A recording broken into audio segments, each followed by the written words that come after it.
then it was just, he ended up in clerical and Elvis saw my dad every day because he needed a pass to get off the base. That's tough when you know you're going to see him every single day. Mm-hmm. And of course, at least you get to know what he ate, like peanut butter and banana, and there was also some other things, and you always said TCB too. So that was kind of, that whole thing with the banana, peanut butter banana sandwich. My father said, listen, on Sundays they would go over and they'd play football at his house, and he would put out a spread, and trust me, there was no banana and peanut butter. Oh. It was shrimp and steak and chicken, and they'd have a grill going. Yeah, he was a pretty cool guy, from everything my dad said. Now you're making me hungry, I'll tell you that. And also, just another couple of things. Who are some of your favorite actors when you were growing up? Oh God, I was an old school movie guy.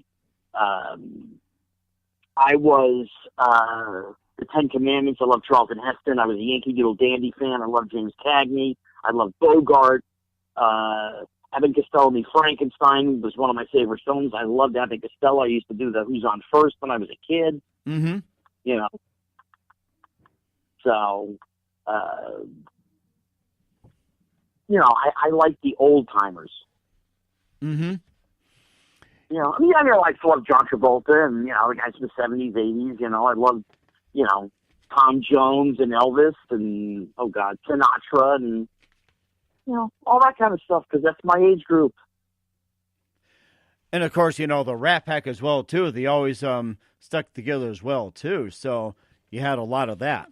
So, and of course, you also were in a minor consideration. You were the president in 2014 for protection of children in the entertainment industry and has passed child labor laws in several states. And maybe you can tell us all about that. You pretty much just said it right. I mean, it helps former, current, and child stars in the future, and they try and do, try to protect children in the industry. Mm-hmm. There's a lot of things you hear and a lot of things you don't hear. Most people think like the Coogan Law, which is to put away a certain amount of money for the kids. Well, it's only enacted in like 5 states. The rest of the country, it's not nationwide. Mm-hmm. There's so much that was there. The kids in California can work only 8 or 9 hours a day. They can work 8 hours, including, then they have an hour for lunch, and they have to have 3 hours of school. Well, if you go to like 46 states in the union, you don't have to do that.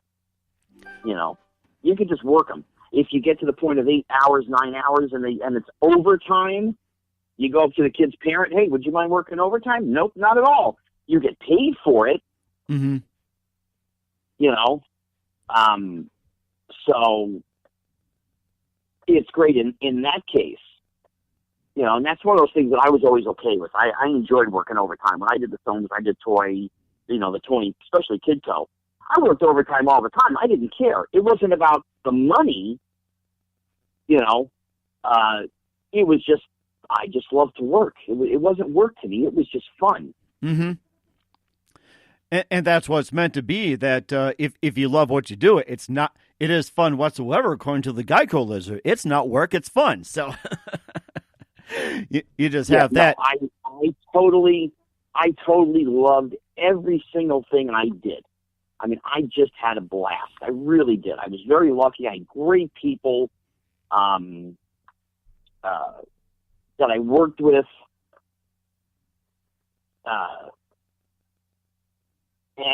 How can you explain when people are just terrific? I mean, working with Richard Donner, Ray Stark, Pryor, Gleason, Wilfred Hyde White, Teresa Ganzel, Ned Beatty, professionals, and they treated me that way. They didn't treat me as the kid. Mm-hmm. they all treated me as an equal, which was an unbelievable. And that is amazing too, and that's amazing too, and a rarity as well. And of course, we like to get to some of your upcoming projects as well too. And what are some of your favorites? Listen to the Mike Wagner Show at themikewagnershow.com. Powered by Sonic Web Studios. Visit online at sonicwebstudios.com for all your needs. Looking for a professional website without breaking a budget? Sonic Web Studios is the answer. Sonic Web Studios offers fast, affordable custom web designs that blow the competition away. Call today at 1-800-303-3960. That's 1-800-303-3960. Or email to support@sonicwebstudios.com. Mention the Mike Wagner Show. Get 10% off your first order. Sonic Web Studios. Take your image to the next level. Also, the Mike Wagner Show can be heard on the MikeWagnerShow.com. Also on Facebook at Facebook.com/The Mike Wagner Show. You can also listen on SoundCloud, Spreaker, Spotify, and iHeartRadio. We're here, Scott Schwartz. He was in many films, including The Toy with Richard Pryor and Jackie Gleason. Also in Kidco, A Christmas Story, and A Time to Live. And he also appeared in some commercials as well, too. And we just talked about with him being the president as well, too, of AMC. We talked about that. And I was going to ask as well, too, before we got off track, what are the other 5 states that enacted the child labor laws in the film industry?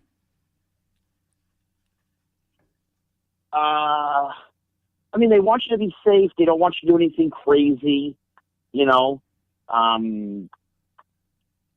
It's more trying to educate parents than anything else. You know, that's a big part of it. You know, parents, they don't know what they can say. They don't know what they can ask. You know, they don't know, oh, my child, you know. It's like, no, if your kid's got a problem, don't worry. You know, you speak up, you say, hey, my kid this or whatever.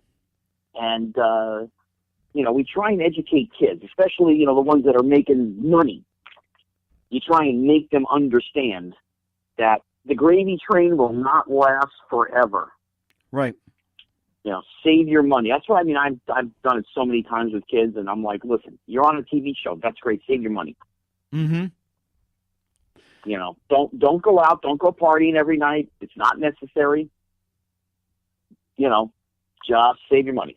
Mm-hmm. And of course, you also took that money as well too, and you also got involved in the sports and movie memorabilia, and you also obtained celebrity autographs like Upper Deck, Razor, Leaf in the Game, and you started writing for a sports card magazine, Beckett, and you also featured on Sports Card Monthly with Darren McFadden and Josh Hamilton. Can you tell us a little bit about that? That was pretty cool. It was actually a charity auction is how I ended up on the cover, but the company, Donruss at the time, they wanted me to be on the cover, and they wanted me to do a promo thing for them. So I kind of worked it in with the charity aspect of it. And I mean, realistically, I outbid a guy to get the cover and do the editorial. And, you know, I loved every second of it because I love trading cards since I was a kid. Mm-hmm. You know, so why not just go into it as an adult? And what would you... go ahead. I'm sorry. No, I got into it, you know, doing sports cards. I started collecting in like 75. Okay. You know, so I mean, that's a long time ago. And I just kept collecting and you know, and it just one thing led to another. And then I end up, you know, in the industry, meeting people, doing things, going to the national sports conventions. And then I sort of came up with this thing. I got tired of getting the same autographs in every product. Mm-hmm. If it was baseball, you know, it was whoever, you know, Derek Jeter or whoever. And then you get on to football, and it was Emmitt Smith. And it's the same thing. Mm-hmm. And the basketball sense. And I'm like, why don't you do an entertainment product? There's thousands of celebrities. Why not do an entertainment product? So I ended up, you know, coming up with the idea for it, you know, through Panini. I started actually doing Upper Deck first. I did some stuff for their 07 Spectrum Stadium of Stars product. Or it's called Stadium. and the insert product was stating the stars with celebrities. And then I did Americana for Panini, which was my baby. You know, I mean, it was, you know, my concept, and I had to, you know, kind of draw out the whole, what are we going to do with this thing? And they designed the cards and all that, but I kind of sold them on doing celebrities. And, you know, between 08 and, or 07 and whatever it was, 2011, they did like 5 products. You know, and it's great to be able to call friends of yours and say, hey, I want to come over. I want to pay you a few bucks. Sign these things. I'm going to make a trading card of you. Sure, come on over for lunch. Let's go. Okay. You know, and it solidified some friendships. It rekindled some old friendships. You know, I hadn't seen like Christina Applegate or Ed O'Neill from Married with Children. I hadn't seen them in years. You know, David Faustino I still always talk to. And I said, hey, this is what I'm doing. I'm coming over. And he's like, okay. So I came over and I showed him what I do. He did it. And he's like, okay. I said, hey, can you call Christina and Ed? He's like, sure. So he called them up and they're like, oh, Scotty. I kind of remembered him. Okay. And then I showed up at each of their homes. And the minute I opened up the door, they're like, oh my God, how are you doing? You know? So it's, you know, doing, you know, several hundred signings for the companies over the years, you know. And now the product is dried up, and not too many people have it, and that's great because then it becomes worth a little bit more money for the people that collected it. And what would you say is the most expensive card out there right now amongst the current collection that you have? What's the most expensive? That I personally have? It can be either personal or that's in the market, the ones you dealt with. Oh, the marketplace. Listen, there's 2 cards in the marketplace. The Honus Wagner T206, it's a tobacco card from 1909, 1912, whatever it is. You know, and sold for several $1 million. You know, and then the Mickey Mantle rookie from 1952 Topps. Mm-hmm. You know, they're graded, and if they've been, you know, graded and they get a 9, you know, mint or a 10 gem mint, and it's a perfect card, Mantles are worth several $1 million as well. Of newer people, you know, you got Steph Curry, and you got LeBron James, and you got Jeter, and you got Aaron Judge, and some of those cards are $5, $8, $10,000. Ohtani for the Angels, mm-hmm. You know, 10,000, 20,000. I mean, it's just never ending. And it does sound like it. And what's the one card that is in most demand? The most demand. Oh God, the Ultimate Collection. It's from Upper Deck. I would say the LeBron James or the Steph Curry. Either one of those two right now. You know, they've been on fire for a long time. But I mean, Ohtani, you know, from the Angels, he is who he is. You know, he's doing stuff Babe Ruth did. I mean, that's, you know, impressive isn't even close to the word that you can use because it's just incredible. You know, it'll be a two-way player. It does sound like it too, and of course, you know. And, of course, we talked a little bit about baseball as well, too, since we're on the subject, like I have it back on during the baseball season. And, of course, you got the spring training starting in February, the games starting up in March. Some games start the regular season at the end of March. Of course, your typical April as well, too. And maybe just throw out there, of course, you know, rosters aren't set and everything else. And, of course, you talked about the Yankees as well, too. And how do you think the Yankees are going to do this year? And especially, what were your thoughts of the Yankees last year? I think they overperformed. They're a young club. They need pitching. They don't need Machado. They don't need Bryce Harper. They need pitching. And there's just not that many guys out there.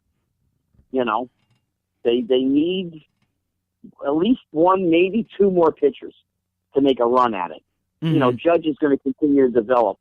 And the shortstop kid is going to develop. You know, Didi will be back in whatever it is, May or June, whatever it is. Maybe July after the All-Star break. You know, Sanchez at catcher, you know, somebody's got to get back there with him and teach him how to be a catcher. They got to get the Ray Boones to come back, you know, the old school guys. Get Mike Scioscia to teach him how to be a catcher. He can smash, but he can't catch for doodly. You know, do I think they'll be right in the hunt? Yeah. Can they do it? Maybe. We don't know what Boston's going to do. You know, losing a closer is not easy. Mm-hmm.